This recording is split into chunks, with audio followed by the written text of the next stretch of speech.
여러분과 함께 나눌 말씀은 고린도전서 14장 1절부터 5절까지의 말씀입니다. 본문은 한 절씩 교독하시되 마지막 절은 함께 읽겠습니다.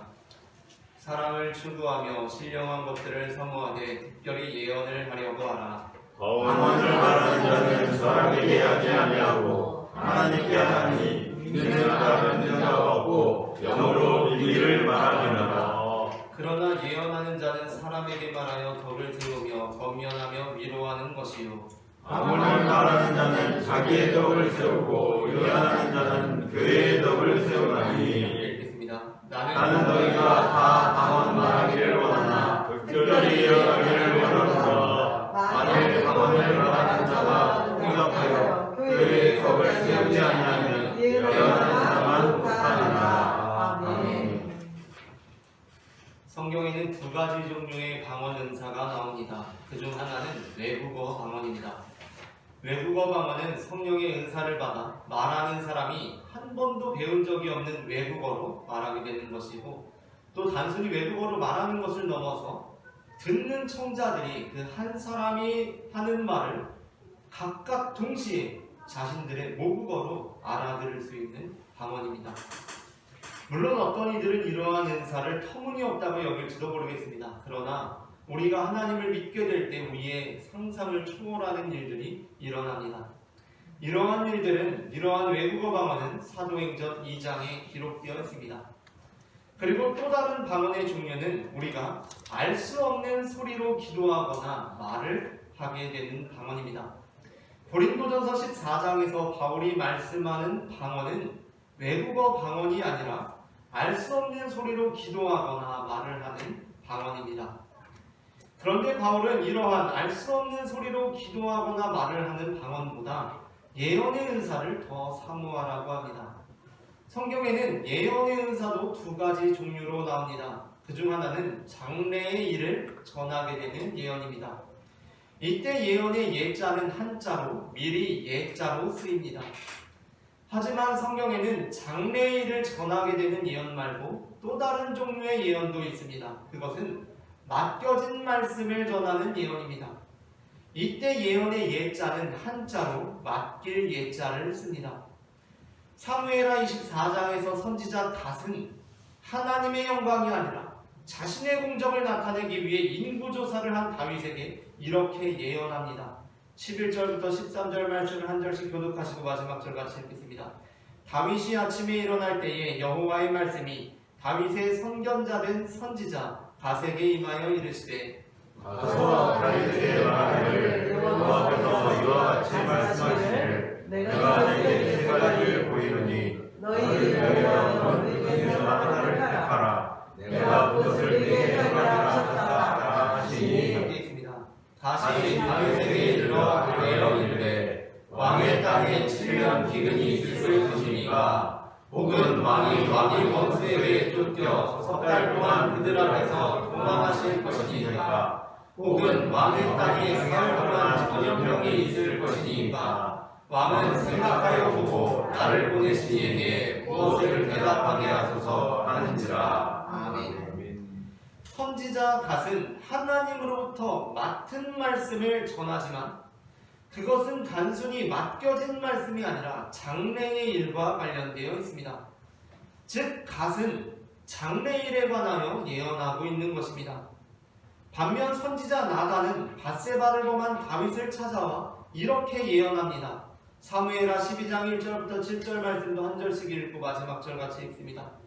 여호와께서 나단을 다윗에게 보내시니 그가 다윗에게 가서 그에게 이르되, 한 성읍에 두 사람이 있는데 한 사람은 부하고 한 사람은 가난하니 그 부한 사람은 양과 소가 차이 많으나 가난한 사람은 아무것도 없고 자기가 사서 기르는 작은 암양 새끼 한 마리뿐이라. 그 암양 새끼는 그와 그의 자식과 함께 자라며 그가 먹는 것을 먹으며 그의 잔으로 마시며 그의 품에 누움으로 그에게는 딸처럼 되었거늘, 어떤 행인이 그 부자에게 오매 부자가 자기에게 온 행위를 위하여 자기의 양과 소를 아껴 잡지 아니하고 가난한 사람의 양 새끼를 가져다가 자기에게 온 사람을 위하여 잡았나니. 다윗이 그 사람으로 말미암아 노하여 나단에게 이르되 여호와의 살아계심을 두고 맹세하노니 이 일을 행한 그 사람은 마땅히 죽을 자라. 그가 불쌍히 여기지 아니하고 이런 일을 행하였으니 그 양 새끼를 네 배나 갚아줘야 하리라. 나단이 다윗에게 이르되 당신이 그 사람이라. 아멘. 물론 이후에 나단 역시 다윗에게 장래일에 관하여 예언하기도 합니다. 그러나 다윗 왕을 찾아와서 당신이 그 사람이라 라고 선포한 나단의 예언은 장래일보다 맡겨진 말씀을 하는데 중점이 있습니다. 그래서 선지자 나단은 솔로몬이 태어났을 때에도 맡겨진 말씀으로서 예언을 합니다. 사무엘하 12장 24절부터 25절을 함께 읽겠습니다. 다윗이 기에 안에 바세바를 위로하고 그에게 들어가 그와 동침하였더니 그가 아들을 낳음에 그의 이름을 솔로몬이라 하니라. 여호와께서 그를 사랑하사 선지자 나단을 보내 그의 이름을 여디디아라 하시니 이는 여호와께서 사랑하셨기 때문이니라. 아멘. 여기서 갓과 나단에게 모두 사용된 선지자라는 단어가 바로 예언자를 의미합니다. 그렇다면 고린도전서 14장에서 바울이 알 수 없는 소리로 기도하는 방언보다 더 사모하라고 하는 예언은 어떠한 예언입니까? 여기서 예언은 장래일을 말씀하는 예언이 아닙니다. 고린도전서 14장 3절 말씀을 다 함께 읽겠습니다. 예언하는 자는 사람에게 말하며 덕을 세우며 권면하며 위로하는 것이요. 아멘. 바울은 예언하는 자는 장래일을 예언한다고 하지 않습니다. 예언하는 자는 절망에 빠진 다윗과 밧세바를 찾아가 여호와께서 다윗과 밧세바가 다시 낳은 아들을 사랑하신다고 예언하는 권면하며 위로하는 사람이라고 합니다. 하지만 그렇게 바울이 알 수 없는 소리로 기도하고 말하는 방언보다 예언을 더 사모하라고 했다고 해서 우리가 모든 상황을 초월하여 예언의 은사는 방언의 은사보다 무조건적으로 더 나은 은사라고 생각해서는 안 됩니다.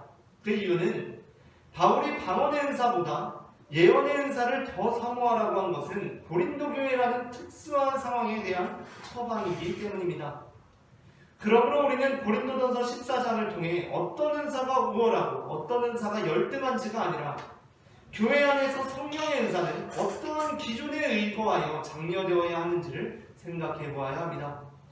오늘 우리는 신령한 것들을 사모하되라는 제목의 설교를 나눕니다. 제목을 제가 먼저 읽으면 따라 읽으시면서 두 번 읽어보겠습니다. 신령한 것들을 사모하되 신령한 것들을 사모하되 신령한 것들을 사모하되 신령한 것들을 사모하되. 전해지는 말씀을 통하여서 우리가 교회 안에서 신령한 것들을 사모할 때 어떠한 기준에 의거하여 신령한 것들이 장려되어야 하는지를 알게 되고 주님께서 부여하신 기준 안에서 신령한 것들을 사모함으로 하나님께 영광이 되는 성도가 되기를 바랍니다. 아멘. 그렇다면 교회 안에서 성령의 은사는 어떠한 기준에 의거하여 장려되어야 합니까? 먼저 첫째 함께 읽겠습니다. 첫째, 성령의 은사는 사람의 뜻 안에서 사용될 수 있도록 장려되어야 합니다. 고린도전서 14장 1절 말씀을 함께 읽겠습니다. 사랑을 추구하며 신령한 것들을 사모하되 특별히 예언을 하려고 하라. 아멘. 사도 바울은 고린도 교회 성도들에게 특별히 예언을 하려고 하라고 말씀하면서도 그보다 앞서 신령한 은사에 대한 사모는 사랑을 추구하는 길 위에서 이루어져야 한다고 말씀합니다. 즉 신령한 것을 사모하더라도 어디까지나 사랑 안에서 신령한 것을 추구해야 한다는 것입니다. 우리가 그냥 편안한 등산이 아니라 평범한 등산이 아니라 조금이라도 난이도 있는 등산을 하게 될 때 반드시 유념해야 하는 것은 웬만한 등산 전문가가 아니라 반드시 정해진 등산로로만 등산을 해야 한다는 것입니다. 등산을 하다 보면 가끔 등산로로부터 벗어난 곳에 저쪽에 보니까 우람한 나무가 있을 수도 있고 또 등산을 하다 보면 저기 멀리에 거대한 바위가 있어서 그 앞에까지 가거나 그 위에 올라가서 사진을 찍어보고 싶기도 합니다. 그리고 때로는 어떤 분들은 등산을 하다가 등산로 곁에 있는 나무를 발견하고 그 나무를 캐면서 엉덩이를 옮기다 보니까 어느새 등산로로부터 많이 벗어나게 되는 경우도 있습니다. 많은 전문가들은 동네 뒷산을 오를 때에야 그러한 것이 큰 문제가 없을지라도 난이도 있는 등산에서는 이러한 행동을 하는 것은 매우 위험한 행동이라고 지적합니다. 왜냐하면 등산로를 벗어나서 깊은 숲속으로 들어가게 되었을 때 들어갈 때는 내가 삼고 있는 목표물만 보고 또는 내 눈앞에 있는 그 나물 캐는 데에만 집중해서 깊은 곳으로 들어오게 되었지만 정작 뒤로 돌아서 딱 나가려고 할 때는 한순간 방향 감각을 잃으면 나가는 길을 도무지 찾지 못하는 경우가 생기기 때문입니다.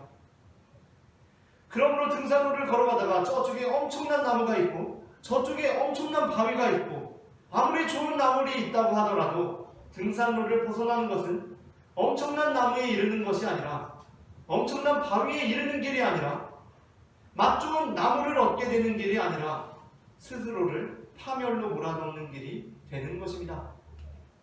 그러므로 내가 가려는 등산로가 조금 안 좋아 보이고 조금 비탈져 보이고 마치 죽음의 골짜기처럼 보일지라도 내 눈에 등산로를 벗어난 길이 더 좋아 보일지라도 우리는 정해진 등산로를 따라 걸어갈 때 진정한 생명을 진정한 정상으로 오를 수가 있는 것입니다.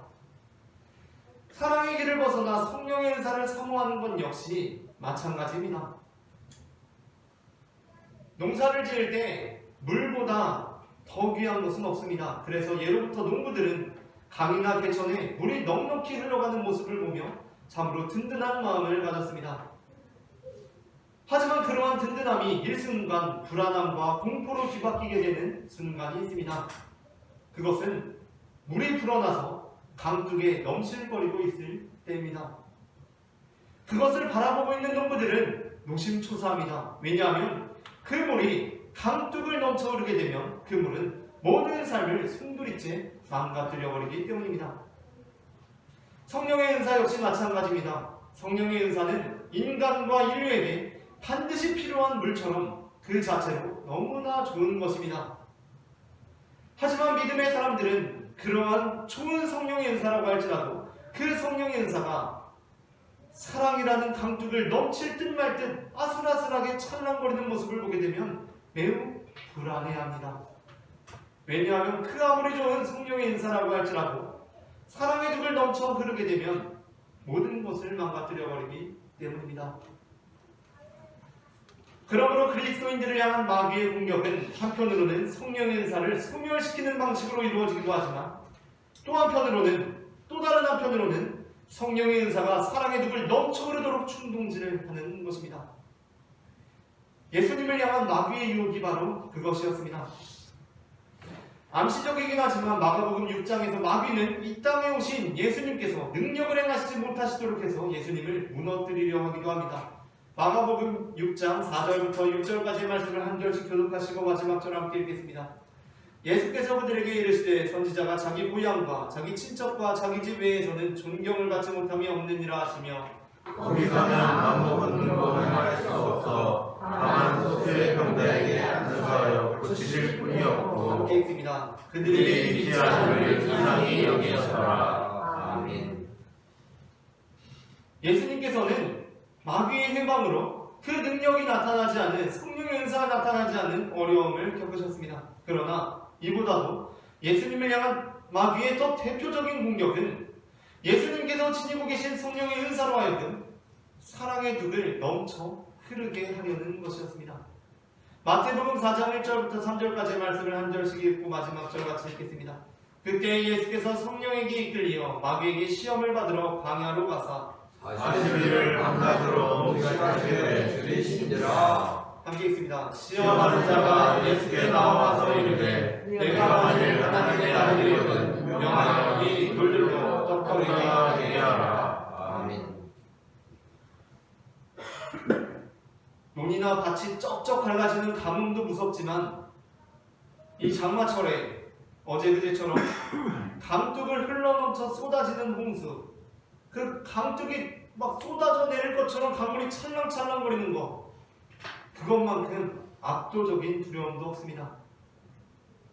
고향에서 사람들의 믿지 않음으로 권능을 행하시지 못하는 예수님의 모습도 참 어렵고 힘든 모습이지만 만일 예수님께서 마귀의 유혹에 넘어가서 돌을 떡으로 만들어 드셨다면 그 모습도 참 안타까웠을 것입니다. 그런데 그것을 넘어서 예수님께서 마귀의 유혹에 넘어가셔서 그 자리에 온갖 진수성찬을 차려놓고 그 음식들로 배를 채우고 만족해 하셨다면 그 모습은 우리에게 얼마나 탐욕스러운 모습으로 비춰졌겠습니까? 고린도 교회는 바로 이 지점에서 무너졌습니다. 고린도 교회는 성령의 은사가 없어서 문제가 아니었습니다. 성령의 은사가 너무 많다 못해 사랑의 뚝을 넘쳐 흘러서 모든 것이 망가져버린 교회였습니다. 마귀가 그것을 충동질하면 댐을 세워서라도 그리고 댐을 방류해서라도 그것이 물을 넘치지 못하게 해야 하는데 그것을 조절하지 못하여서 모든 것이 망가져버린 것입니다. 방언을 하는 사람이 없어서 교회가 무너진 것이 아니라 사람들이 방언을 너무 많이 하고 너무 분별력이 없이 하고 사랑의 뚝을 넘어서 하니까 그것이 교회로 하여금 스스로 파멸의 길로 나아가게 했던 것입니다. 다음으로 둘째 함께 읽겠습니다. 둘째, 성령의 은사는 교회의 경계되는 은사가 사용될 수 있도록 장려되어야 합니다. 고린도전서 14장 4절부터 5절 말씀을 함께 읽겠습니다. 방언을 말하는 자는 자기의 덕을 세우고 예언하는 자는 교회의 덕을 세우나니 나는 너희가 다 방언 말하기를 원하나 특별히 예언하기를 원하노라. 만일 방언을 말하는 자가 통역하여 교회의 덕을 세우지 아니하면 예언하는 자만 못하니라. 아멘. 여기서 우리가 다시 한번 짚고 넘어가야 할 것은 바울이 여기에서 말씀하는 방언은 우리가 알아들을 수 없는 말로 기도하거나 말을 하는 그 방언, 두 가지 종류의 의미 중에 그 방언을 의미합니다. 그리고 또 하나의 예언은 장래일을 말하는 당신에게 무슨 일이 있을 것입니다 라고 말하는 그러한 종류의 예언이 아니라 상대방에게 형제자매들에게 덕을 끼치고 권면하고 위로하는 말씀을 전하는 예언입니다. 그러므로 바울이 여기에서 말씀하고 있는 것은 너희가 방언 말하기를 원하나 특별히 예언하기를 원한다고 하는 것은 알 수 없는 소리로 기도하고 말하는 그 방언을 말하는 것보다도 너희가 다른 사람을 권면하고 위로하는 사람들이 되기를 원한다라는 말씀입니다. 사도 바울이 장려하는 교회의 은사 사용에 대원칙이 있습니다. 그것은 교회의 덕이 되어야 한다는 것입니다. 바울이 고린도 교회에게 방언의 은사보다 예언의 은사를 권한 이유는 단순했습니다. 그것은 고린도 교회의 방언이 교회에 전혀 덕이 되지 못하고 있었던 것이었습니다. 물론 그렇다고 해서 우리가 방언은 절대적으로 모든 상황 속에서 교회에 전혀 덕이 되지 못하고 자기의 덕만 세운다고 생각할 필요는 없습니다. 바울은 방언도 교회에 덕이 되는 방식을 제안합니다. 그러므로 우리는 이 본문을 통해 상황에 따라서는 오히려 방언의 은사가 교회에 덕이 되고 반대로 예언의 은사가 교회에 전혀 덕이 안 되는 경우들도 있을 수 있음을 유념해야 합니다. 그러니까 중요한 것은 방언이냐 예언이냐가 아니라 중요한 것은 무엇이 교회에 덕이 되느냐입니다. 적어도 성령의 은사를 교회에서 사용하고자 한다면 그것을 통해 자신의 덕을 세우는 데 중점을 두어서는 안 됩니다. 자신의 배를 위해 떡을 만들지 않으셨던 예수님께서는 요한복음 6장에서 굶주림에 시달리는 무리들을 위해서 떡을 만드십니다. 우리도 예수님처럼 은사를 사용해야 합니다. 그런데 그로 인해 우리가 예수님을 붙들어 자신들의 임금으로 삼으려고 합니다. 예수님께서 자신을 위해서는 돌을 떡으로 만들지 않으셨는데 요한복음 6장에서 예수님께서 오병이어의 이적을 행하십니다. 그러니까 예수님께서는 자기의 덕을 위해서는 돌을 떡으로 변화시키지 않으셨지만 배고파하고 굶주리는 무리들을 위해서는 떡을 만들어내신 것입니다. 그런데 그로 인해서 그 수많은 무리들이 예수님을 붙들어 자신들의 임금으로 삼으려고 합니다. 그러자 그때 예수님께서 어떻게 하십니까? 오병이어의 이적 그리고 그 수많은 무리들이 예수님을 붙들어서 자신들의 임금으로 삼으려고 할 때 예수님께서 이렇게 하십니다. 15절 말씀을 함께 읽겠습니다. 그러므로 예수께서 그들이 와서 자기를 억지로 끌어 임금으로 삼으려는 줄 아시고 다시 혼자 산으로 떠나가시니라. 아멘.